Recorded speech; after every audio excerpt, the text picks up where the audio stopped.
Amusement. Written by Christian Dives. Performed by Joseph Gable. Aaron and I loved going to Lagoon Amusement Park when we were younger. We hadn't been in years, and Aaron had the idea to go back to see how motion sick we could get now that we were in our early 20s. They didn't have a tunnel of love, but they did have Dracula's Castle, the next best thing for taking a girl on a dark ride where it's just the two of you. It was dusk by the time we'd finished frolicking at the water park and made our way through the endless roller coasters and other spinning rides. My head ached from too much cotton candy, and I wanted to go home, but Aaron insisted on going on one more ride. The line to Dracula's Castle was horrific. It looked like it was moving fairly slowly, too. I asked the couple in front of us what was going on, and the girl said there had been some electrical problems with the cars in the ride. The tracks would lose power, and kids were stuck in the cars in the attraction for minutes at a time. She told us her name was Nancy, and introduced us to her boyfriend, Gus. She sounded excited about the prospect of being stuck in a haunted house attraction with her boyfriend, and bounced around excitedly in her pink Hello Kitty tank top. Gus, who looked half bored and half annoyed, just stood there until the poor girl bounced onto his green Dayglow Nike shoes. He winced in pain, ground his teeth, and then gently placed his arm around Nancy, calming her down. I glanced at Aaron, who smiled wryly. It wouldn't be the first time we had been stuck in a car together in the dark. The line diminished after several minutes, and we could see the rows of unoccupied cars being filled with gleeful teenagers that then disappeared through the double doors of the castle. It was then that Aaron grabbed my hand hard. I turned to her, smiling at her giddy anticipation, but the look on her face was one of terror. I'd seen that look on her face only once before, and it was a long time ago. I asked her what was wrong.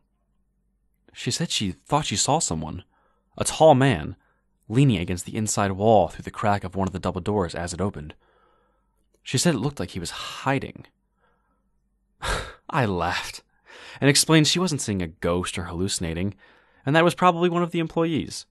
They frequently made rounds throughout the attraction to maintain the lights, props, and make sure the ride was safe.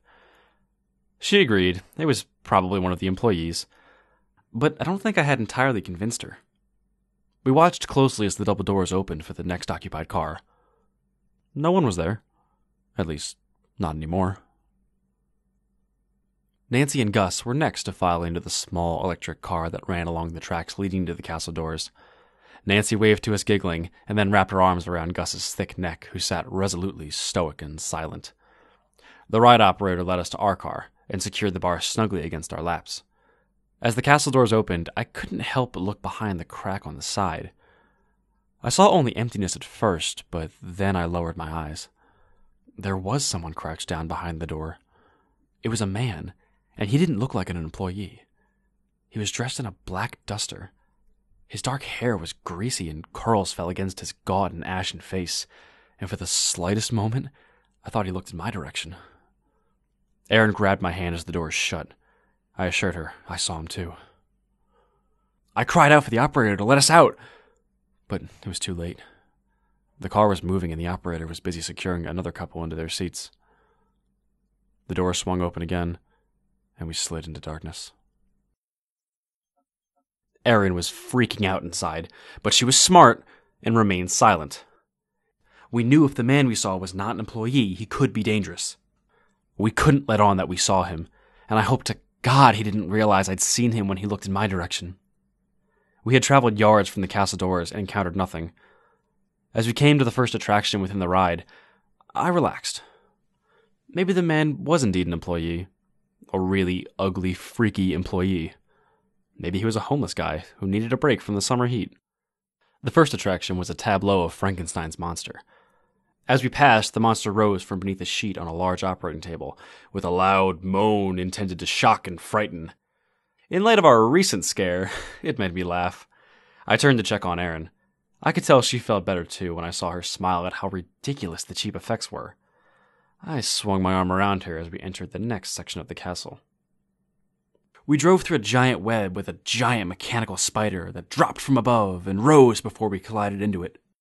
Then we witnessed bony hands rising from along the sides of a fog-laden cemetery, and a skeleton slamming against a glass wall. I have to admit, that one scared the hell out of me. As we laughed at my short but very audible shriek of terror, the car suddenly jolted to a stop. Then the lights went out. Now that the speaker system no longer pumped out repeating segments of tubular bells, we could hear other patrons screaming out in the darkness, while others could be heard laughing nervously. Erin clung tightly to me, the recent fear seeping its way back up her spine. It seemed like we were in the dark for an eternity. I'd already tried to loosen the bar that held us in place, but to no avail. Fake screams and the obscene yells of bored teens sporadically filled the darkness. And then I heard a particularly blood-curdling scream coming from somewhere ahead of us, followed by a distinctly male voice crying for help. It was unnerving, but it ended quickly. The other patrons heard it too, and the obscene bantering stopped. Silence permeated the darkness for a few moments, and then the lights turned back on. Blue, red, and green once again bathed the foggy cemetery. The scary music began again, and the car jolted forward. I immediately relaxed, but I was ready for this ride to be over. I turned to Erin, and I could tell she was done with this ride too. We turned a corner, heading towards a glowing green swamp, and veered sharply before the car fell into the swamp, giving the impression of a narrow escape from a watery death. Erin laughed again at the blatant manipulation, and commented on how apparent the tracks continued on past the swamp, giving away the secret to those who paid attention. I agreed, and hoped the tracks would now lead us to the end of the ride. The tracks led us to other tableaux instead.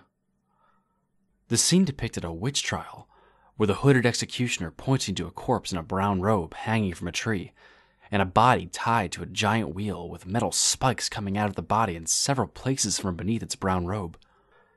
It was a fairly decent replica.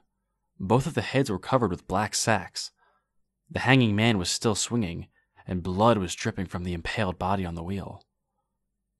Something was wrong about the tableau, though. Something was out of place. Like the costumes they used weren't from the right era.